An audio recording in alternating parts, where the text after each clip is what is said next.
Welcome you to Porch Talk. This is your host, Alan Aldridge. Today we're burning the phone lines to talk with David Weiss, flat earther. Before Flat Earth, he had his own business, was making a great living, and then one day his eyes was open, and now he shares the good news of Flat Earth. And so, David, just to start it out, a little bit about you before Flat Earth.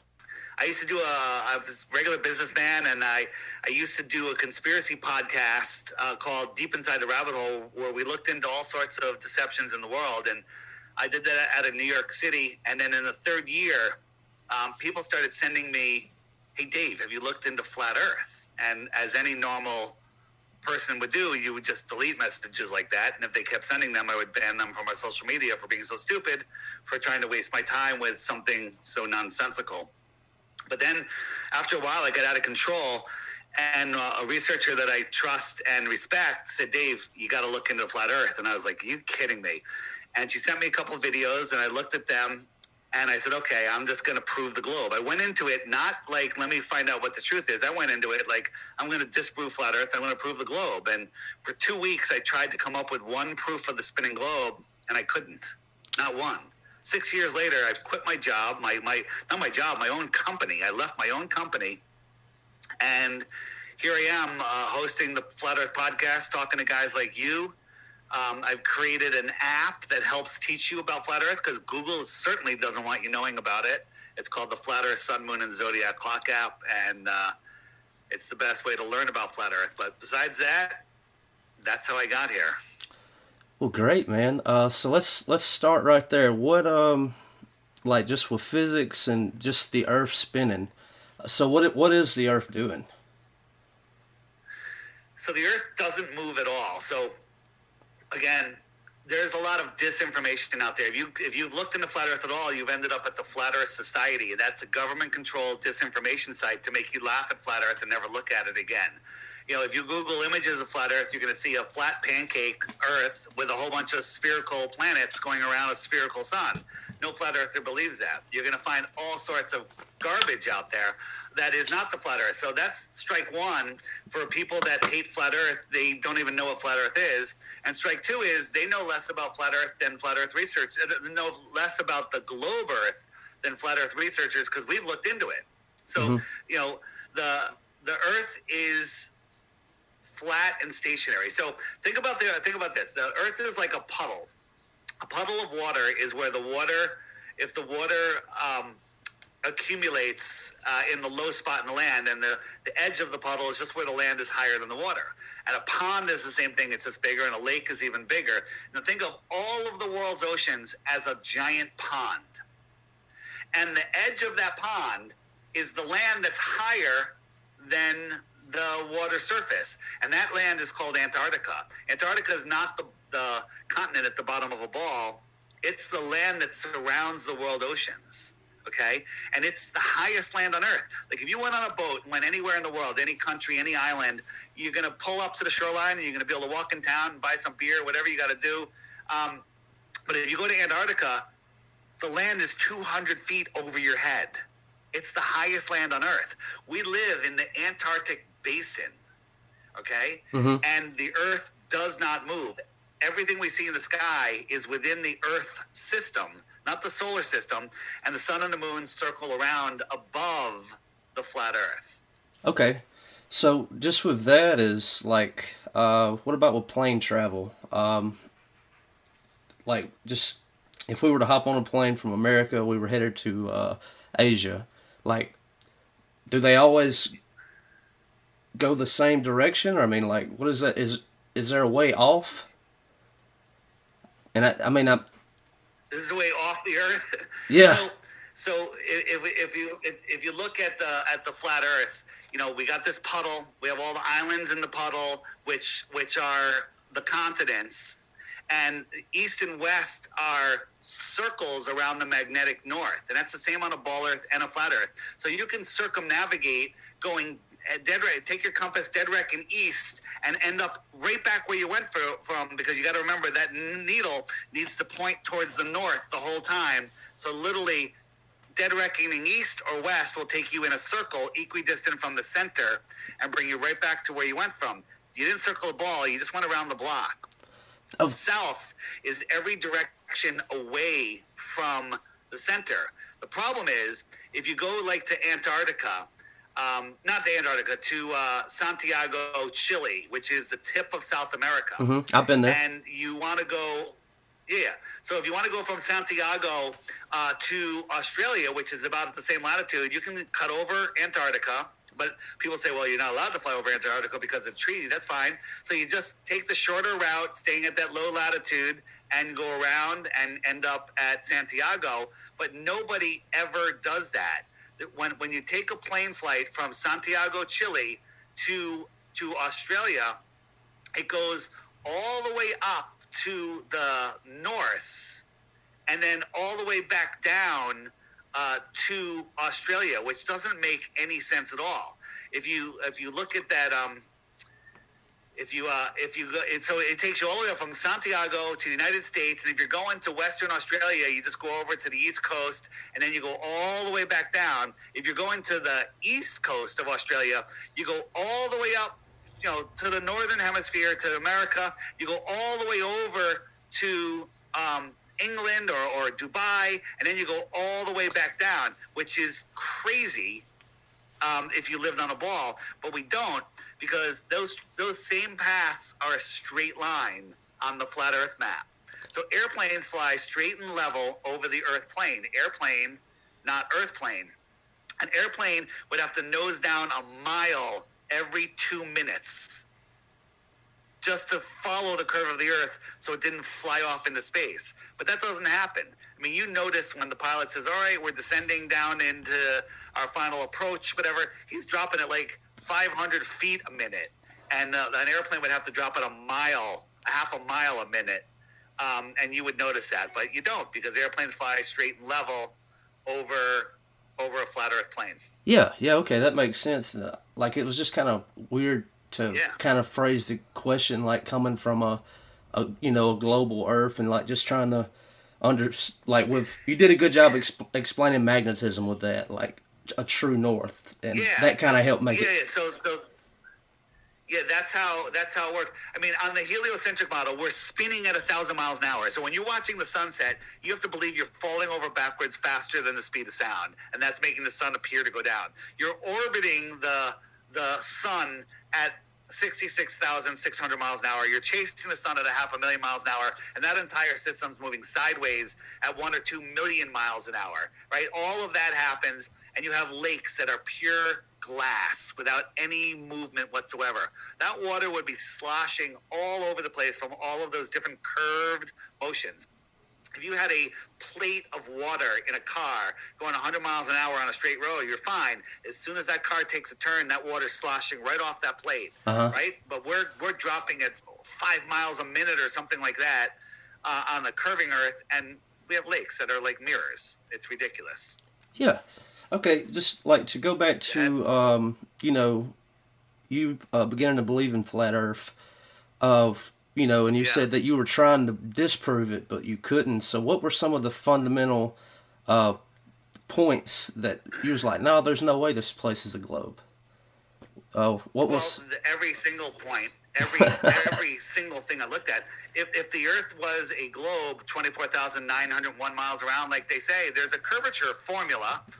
It's simple math, and it's 8 inches per mile squared. It can't be 8 inches per mile, because that would just be a ramp. It has to drop off faster and faster. So the globe math is 8 inches per mile squared. So the first mile is 8 inch drop. Second mile, from your point, it's getting steeper. It's 2 times 2 times 8, so it's 32 inches. 3 miles is 6 feet, because it's dropping off faster and faster. So a 6 foot tall person standing at the edge of calm ocean water should only be able to see the water for 3 miles, and then it should drop below the curve from his point of view. If he stood up higher, he could see a little bit farther, but at 6 feet, 3 miles, the problem is we can see things way too far. There's an oil rig We had the camera at 1 foot. At 1 foot off the water, the horizon should be 1.2 miles away. But we could see this oil rig, which should have 59 feet of curvature at 9.4 miles away. But not only that, the surface of the water goes miles beyond it. That should be long below the curve of the Earth. Mm-hmm. But we can see too far. How many lengths of flat water does it take to make a ball? I have no idea. Well, it's flat, so none. It goes on forever. It's flat. The Earth is flat. Large bodies of water at rest lay flat. We're not spinning and twirling and whirling, and it's all a lie. Cool, man. What about like I've heard some of the argument against it, like with natural storms like hurricanes and things like that, and the way that they move and track those. How does Flat Earth deal with those?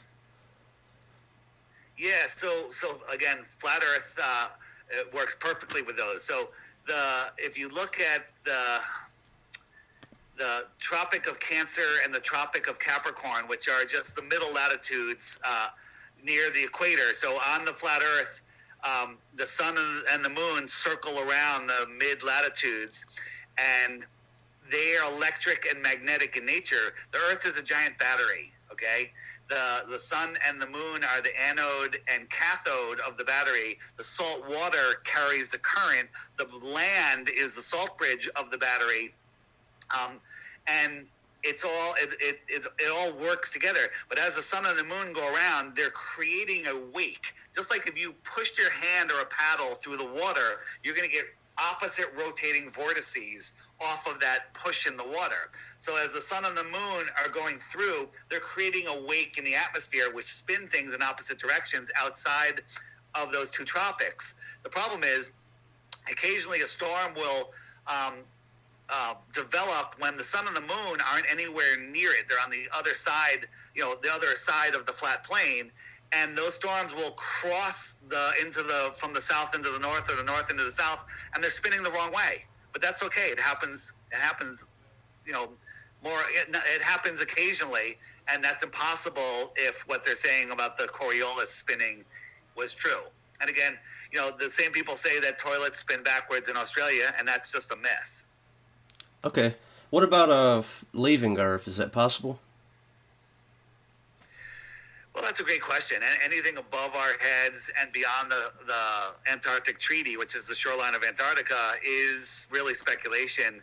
Are there other lands beyond Antarctica? Maybe. And maybe we can get there. Maybe we can't. Maybe that's why they don't let us go there. Some people believe that there's a whole nother realm outside of the shoreline of Antarctica with another sun and whatnot. But again, I don't know. If I had to guess, I think that it's possible maybe at certain times, certain conjunctions in the sky clock where going from one realm to the other is possible. I don't know, though. Sky clock, what's that? So the clock, the sky is a perfect clock. The sun goes around once a day. So the sun is the hour hand. And that's how they confuse us. They're like, hey, we better make the clock go around twice because they'll figure it out. The sun marks the hours and the days.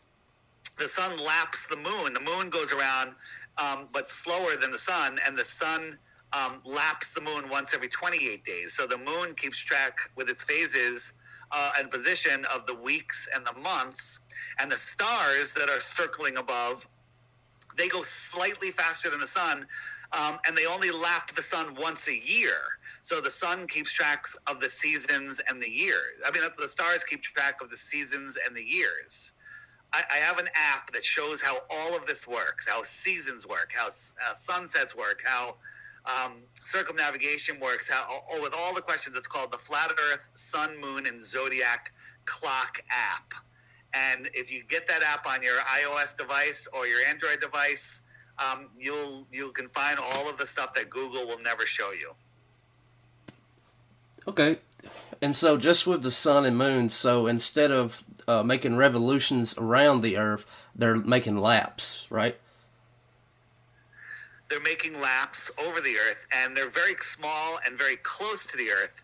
So as they move away, they literally just disappear into the horizon, and you can't see them anymore. And the sun's light can't push through the air. And we have video of from altitude where the sun on a super clear day, it doesn't go below the horizon. It just fades into nothing, and its light can no longer reach us. And that's why in the summer, in June during the summer solstice, when the sun is over the inner track, which is the Tropic of Cancer, in the north, when the sun sets, it's like light for 90 minutes, sometimes up to 2 hours. It's still light, and that's because the sun is close and small and moving slower. But 6 months later, when the sun is on over the Tropic of Capricorn, which on a globe they tell us is the same size, just in the southern hemisphere, we should have the same light patterns, but we don't. Places like Central America and Africa, when the sun sets, it'll be dark, pitch black in 5 minutes. Mm-hmm. And that just proves that we're not, we're not on a ball, and how things are very different in the south and the north. The weather should be the same 6 months apart. The animal life, the tree life, the plant life should be the same 6 months apart at equal latitude, south and north, but they're not. They're completely different, which all makes sense on a flat Earth, makes zero sense on a ball Earth. Man, blowing my mind over here. Dude, there's a lot to it. And again, if you search flat Earth on your own, you're going to give up. You're going to get garbage. You're going to get convinced by deceivers, liars. But if you get my app, the Flat Earth Sun, Moon, and Zodiac Clock app, it's $2.99, and every day it serves you a new video, a video of the day. I do short ones during the week, longer ones on the weekends, and it will literally nobody ever gets the app and stays a Glober. Nobody. I say take the Flat Earth app challenge, watch the featured video every day for 2 weeks, and you too will lose the respect of your family and friends because you'll become a flat earther. So just so listeners, they can't see some of the graphs. No, I know. I'm just showing you this stuff. It's fine. I'm describing what I'm saying. Yeah. You can just on your phone just search Flat Earth Clock or Flat Earth Sun, Moon, and Zodiac Clock. It's by Blue Water Bay. It's $2.99. Yeah. And there's a 99-cent subscription, optional. You don't need it. It only pops up once a day. You can exit out immediately. There's no ads. There's no wait time, and you still get everything. So you don't need to worry about that if you don't want to subscribe. Yeah. So some of those same images are on that app that kind of help explain like some of the things that you were telling me. All of the stuff that is on the app. The app has frequently asked questions, which has playlists of videos that will show you everything I'm talking about. Don't believe anything I'm saying. I'm just saying, hey, there's answers out there that you thought were one way and you didn't think there was a possible another answer. Like, if you Google flat Earth, they say, well, if the Earth was flat, it would be light all the time. And that's not true at all. And we show you actually how it works. Mm-hmm. We show you in videos and science. We use real science. The helio-nonsensical model uses pseudoscience. They say the science is settled, but the science isn't settled. They're complete and total deceivers. Okay. What I guess like when you go out to talk to heliocentric type folk about flat Earth, like what is some of the first ammo in their gun that they want to shoot at you? They've got no ammo. They've got nonsense, ridicule, insults. You live in your mother's basement. That's their best glow proof, right? They literally strawman you. They gaslight you. They've got nothing except the word gravity, and their high priest of scientism, Neil deGrasse Tyson, and Bill Nye, the lying guy with the bow tie, say that they don't even know what gravity is, and they have to make up 96% of it with dark matter and dark energy, which is a theoretical bunch of crap. Yeah, so gravity is non-existent with flat Earth. So like you said, we've talked about like... Why don't we float away? Yeah. Yeah. Let me answer that. So I was talking about the Earth battery that probably went over most people's heads, but the Earth is a battery. The Earth has an electric charge to it as a negative charge, and the Earth is known as what's known as a dielectric plane, and it has a measurable weak negative charge to it. And as you raise up off the Earth, every meter you go up, the voltage changes by 100 volts. At a meter, it's 100 volts. 2 meters, it's 200 volts. And it goes up, and there's a lot of energy in the air. That's what free energy is, and they don't want us to know about that. But that negative charge attracts. It has an attraction to it. You can get a thing called an ionizer that you turn it on in your room, and it turns everything in the room positively charged. And that way all the dust will fall to the floor, and you can vacuum it up. It takes the dust out of the air. And that's because you're making it have a stronger charge, so that dust that has a negative charge to it, that's as light as the air, is floating. You can make it all fall to the floor and vacuum it up. So that's the negative charge of the earth. And we've done experiments where we have like balloons floating something just above the floor that we have wires connected to it.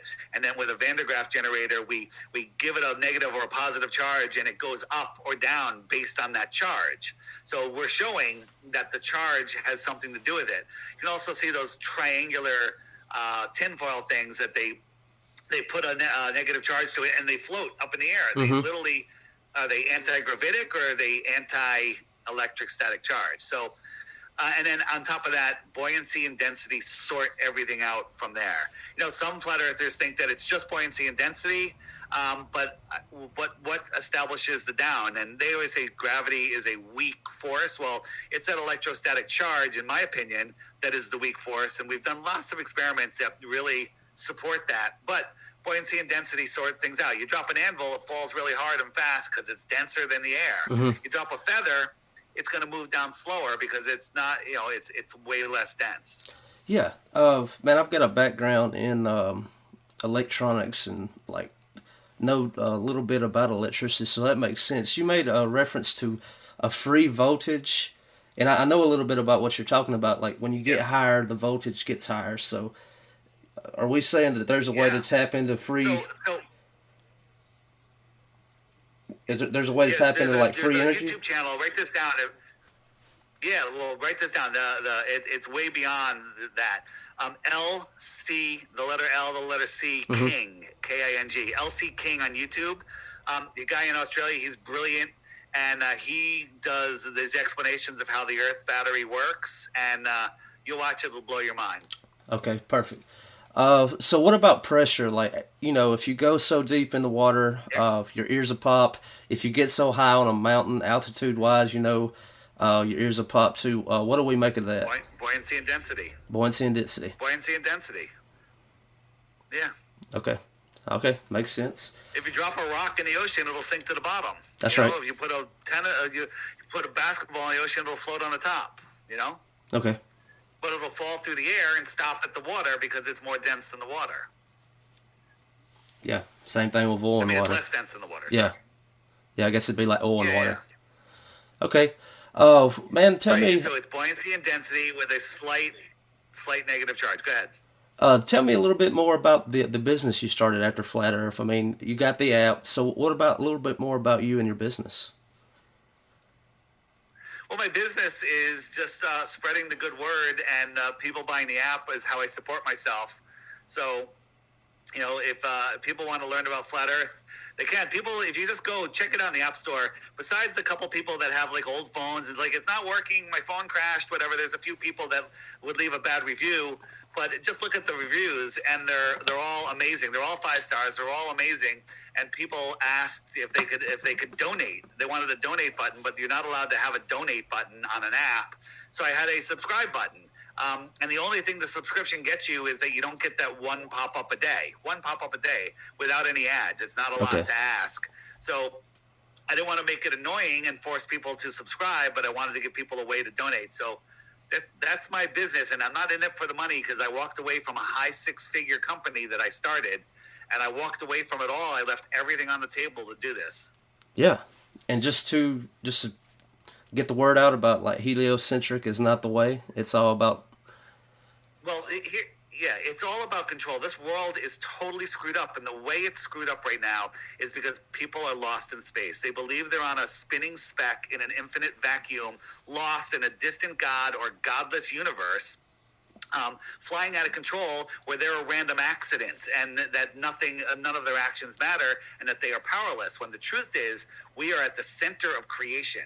We are in this divinely created space for us, that we have God-given free will, and nobody can take that from us. They don't want us to know that our thoughts create our reality, that we can create the world that we want, but they want us to create their dystopian world for them. So they disorient us by spinning us out of control in space. They keep us in fear with the news and the corona and the everything. So they have us lost in fear, giving up our power. And when they always tell us what they're doing, and if we don't say no, we're saying yes. So we're consenting to everything, and we're creating their dystopic future. Because we're lost in space. Flat Earth matters, because if you don't know who you are, where you are, what you are, that you have, the power that you have, then you don't have anything, and you're lost, and there's literally stealing our souls.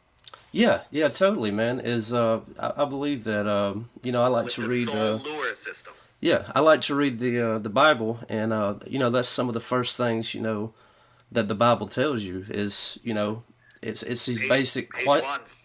these basic questions about ourselves Page that we one. need to know. What does it say on page 1? Genesis. It says God separated the waters from the waters with the firmament. The firmament is the dome, and space is water. So the whole I've heard primary about water this. system on this, primary water is really the answer to everything. And people don't know about primary water; they just know about secondary water: evaporation, condensation, and precipitation. That's just secondary water. Primary water is the water that's below us and the water that's above us. So we live in this womb of water. It's truly amazing. So again, the in the Bible it says that if you know God's creation, then you can't deny his existence. And that's why they are trying to hide God's creation, to make us think we live on a spinning ball lost in space. Because if people ever, and this is the biggest lie they have, everything, all space agencies, all movies, all television shows, all schools are all to push the ball model. It's all ball programming, all children's programming, everything. It's all to maintain this, because if people wake up to the creation, they cannot deny the creator. That's what happened to me. I denied the creator my whole life until I saw the creation, and I'm like, wow, I guess I was wrong. And then you take your power back. So they don't want people in a situation where they can't deny the creator. In a spinning ball world, you could go, there's a God, he created the spinning ball world, and that's fine, but there's also doubt in there, because the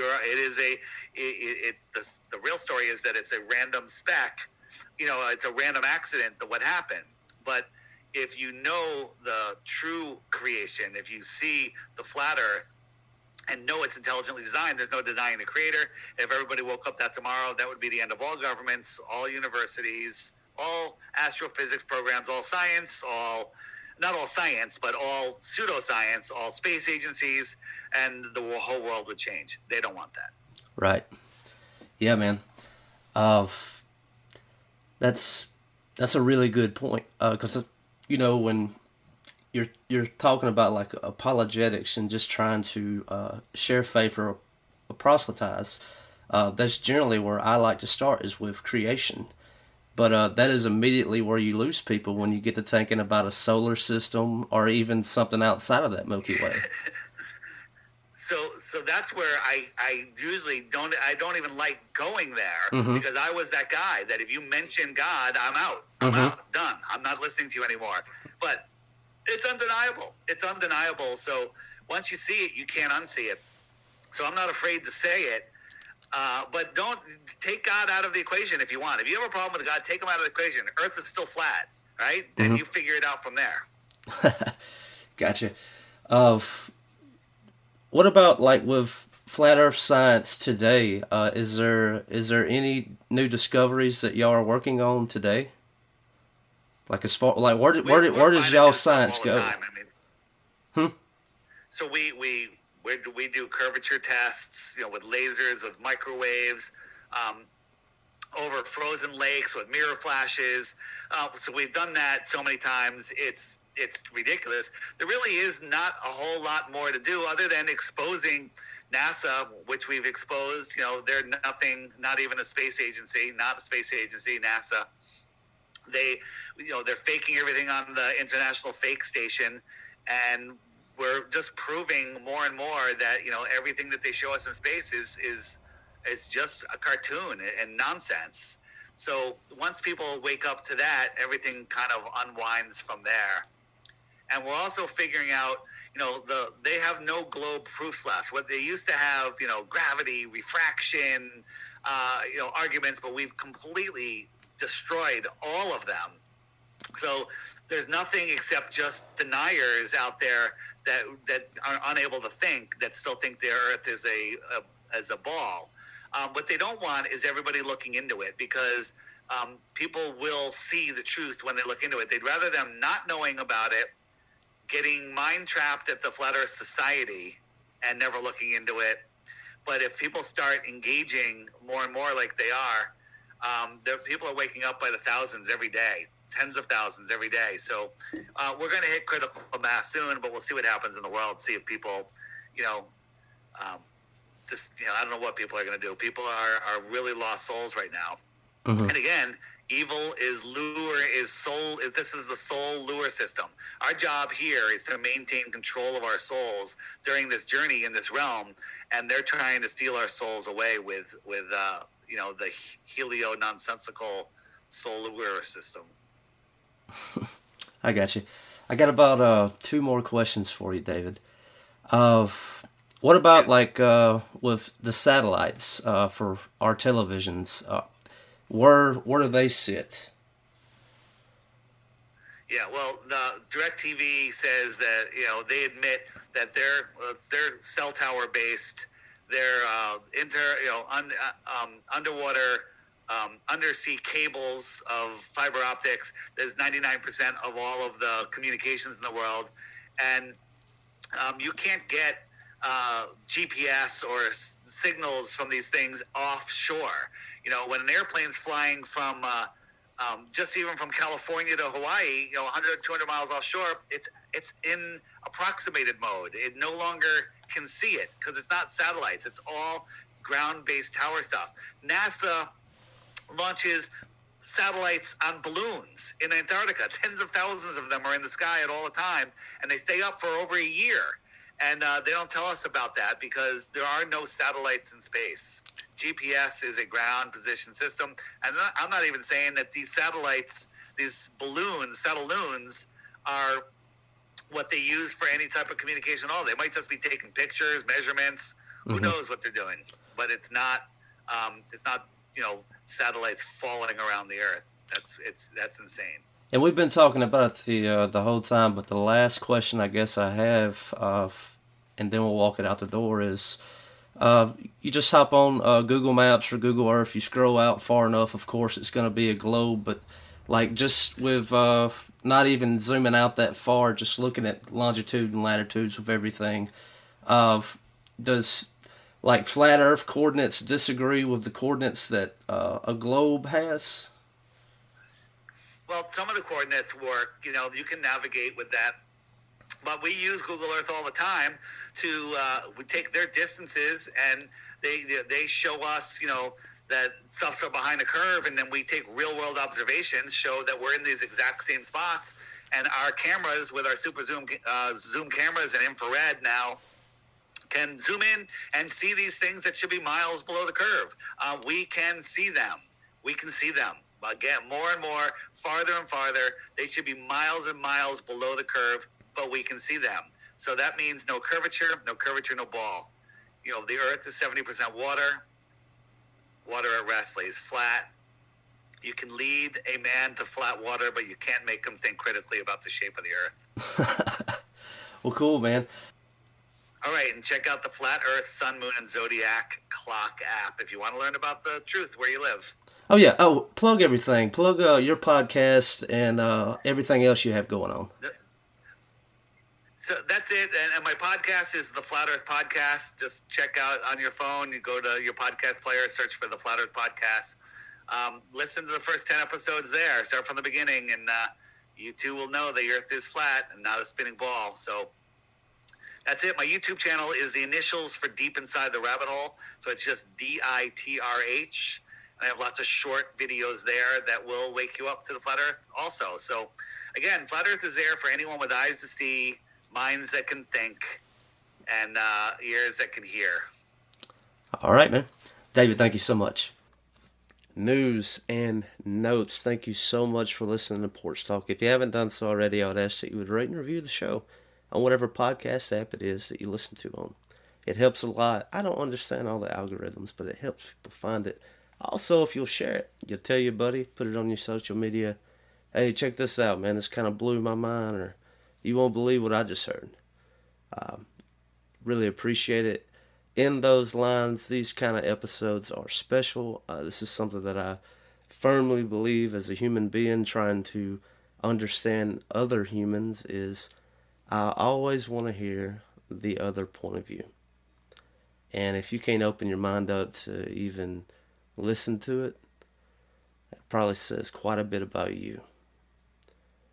All right, I'm going to leave you with that. www.porch-talk.net. You can contact us there. When David comes back, what are some things that you would like to ask him? What are some things that you would like to know? Maybe you tried the app out. Maybe you have more questions. You can email me there. We got a contact page. And by the way, if you happen to want a website, that website was built from the ground up. It wasn't by Wix or GoDaddy.com or any of that.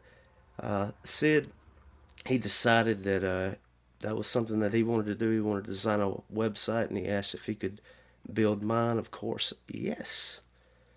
And I think he's doing a great job. Check that website out, and if Sid is someone that you would like to design a website for you, ask us about it. All right, we're going to get on out of here. Here is your notes. This is Many Worlds Theory by my good buddy B.B. Palmer. And check out his album, Lee County Highest. I mean Finest. All right, I'm out of here, guys. Peace out.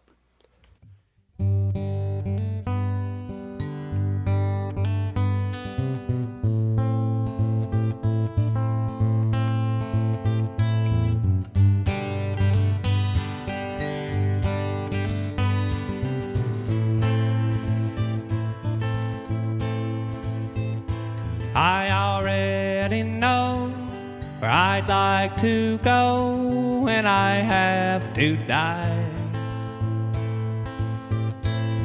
I'd like to fall asleep in a dream of your mind.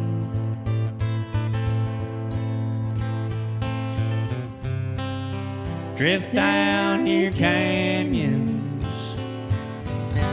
They're so vast and wild. Neural synapse snapped in your back. Flesh, blood, and wine.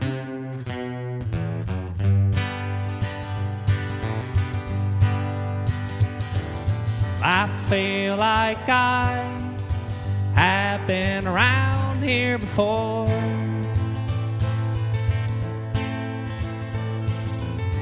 Deja vu, waking up on the bathroom floor.